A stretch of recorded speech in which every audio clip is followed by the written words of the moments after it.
சிவபெருமான திங்கட்கிழமைகள்ல வழிபடுவது மிகவும் சிறப்பானது. திங்கட்கிழமையை சோமவாரம் என்றும் குறிப்பிடுவாங்க.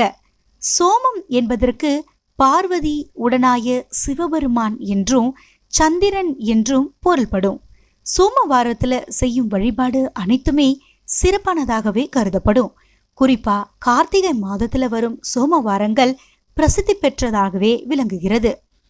ஒரு முறை சாபத்தின் காரணமாக தான் சந்திரன் தேய்ந்து போனானா. அந்த சமயம் அந்த சாபம் நீங்க சிவபெருமானை நினைத்து தவம் இருந்தானா சந்திரன். அதன் பயனாக தான் அவன் சாபம் நீங்க பெற்றான். மேலும் நவகிரகங்கள்ல ஒருவராகும் வாய்ப்பையும் பெற்றாராம். அவருடைய பெயரில் உருவான